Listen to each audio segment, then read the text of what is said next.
Assalamualaikum warahmatullahi wabarakatuh. Perkenalkan, nama saya Muhammad Fauza Ahdab dengan NIM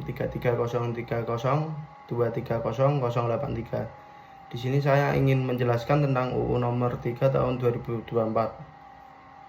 UU nomor 3 tahun 2024 merupakan hasil revisi dari Undang-Undang nomor 6 tahun 2014 tentang desa. Undang-undang ini disahkan pada tanggal 25 April 2024 sebagai bentuk respon atas dinamika pemerintahan desa yang berkembang serta sebagai upaya untuk memperkuat posisi desa dalam sistem pemerintahan nasional. Tujuan utama dari perubahan ini adalah memberikan stabilitas dalam pemerintahan desa, memperkuat pembangunan berbasis komunitas, dan memberikan perlindungan serta dukungan yang lebih besar kepada desa-desa yang berada di kawasan konservasi dan pelestarian lingkungan. Salah satu poin krusial dalam perubahan ini adalah perpanjangan masa jabatan kepala desa. Sebelumnya, berdasarkan UU nomor 6 tahun 2014, masa jabatan kepala desa adalah 6 tahun dan dapat dipilih kembali paling banyak 3 kali masa jabatan. Melalui UU 3 tahun 2024, masa jabatan diperpanjang menjadi 8 tahun dan dapat dipilih kembali untuk paling banyak 2 kali masa jabatan, baik secara turut maupun tidak. Dengan demikian, seseorang dapat memimpin desa selama maksimal 16 tahun.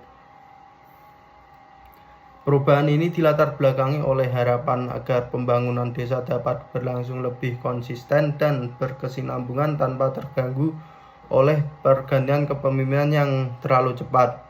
Namun hal ini juga menuntut adanya peningkatan kualitas, akuntabilitas, dan transparansi dalam penyelenggaraan pemerintahan desa. UU ini juga memperkenalkan ketentuan baru yang sangat penting, yaitu pemberian hak kepada desa-desa yang berada di kawasan hutan, kawasan suaka alam, kawasan pelestarian alam, dan kebun produksi untuk memperoleh dana konservasi atau dana rehabilitasi. Dana ini merupakan bentuk dukungan negara terhadap desa-desa yang turut menjaga kelestarian lingkungan hidup dan berkontribusi terhadap pengurangan risiko bencana ekologis. Pengaturan ini membuka peluang bagi desa-desa wilayah ekologi penting untuk mengakses pendanaan yang sebelumnya belum tersedia secara langsung, dan konservasi ini diharapkan mampu menjadi stimulus bagi pembangunan berkelanjutan di wilayah-wilayah yang memiliki fungsi ekologis strategis serta menjadi insentif bagi masyarakat desa yang selama ini turut menjaga hutan, sumber air, dan keanekaragaman hayati.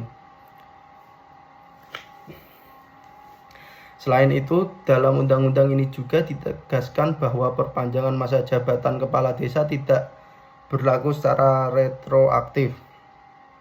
Artinya, tidak serta-merta mengubah masa jabatan kepala desa yang sudah terpilih atau sedang menjabat sebelum UU ini diundangkan.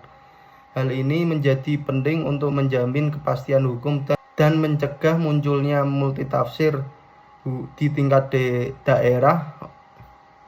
Oleh karena itu, implementasi UU ini perlu disertai dengan sosialisasi dan penyesuaian regulasi turunan di tingkat kabupaten atau kota, termasuk dalam peraturan daerah dan peraturan bupati atau wali kota tentang pemilihan dan pemberhentian kepala desa. Dalam praktiknya, UU nomor 3 tahun 2024 juga membawa implikasi pada penataan kelembagaan desa, hubungan antara kepala desa dan Badan Permusyawaratan Desa atau BPD, serta pelaksanaan musyawarah desa yang lebih inklusif dan partisipatif. Peningkatan masa jabatan kepala desa juga perlu diimbangi dengan peningkatan kapasitas kepemimpinan dan kelola keuangan yang profesional serta pengawasan dari masyarakat dan lembaga berwenang agar kekuasaan tidak disalahgunakan dalam jangka waktu yang panjang. Di sisi lain, peran BPD juga mitra pengawas harus diperkuat agar mampu menjalankan fungsi kontrol terhadap kebijakan dan penggunaan dana desa. Secara keseluruhan, Undang-Undang Nomor 3 Tahun 2024 merupakan wujud pengakuan negara terhadap pentingnya posisi desa sebagai garda terdepan dalam pembangunan nasional. Perubahan-perubahan ini yang diusung dalam undang-undang ini mencerminkan semangat untuk memperkuat otonomi desa, meningkatkan kesejahteraan masyarakat, serta mendorong pembangunan yang berwawasan lingkungan dan berkelanjutan. Meski demikian, keberhasilan implementasi UU ini sangat bergantung pada komitmen pemerintahan daerah dan pusat dalam menyediakan bimbingan teknis, pembinaan, serta pengawasan yang memadai terhadap desa-desa di seluruh Indonesia. Demikian yang dapat saya sampaikan, kurang lebihnya mohon maaf. Wassalamualaikum warahmatullahi wabarakatuh.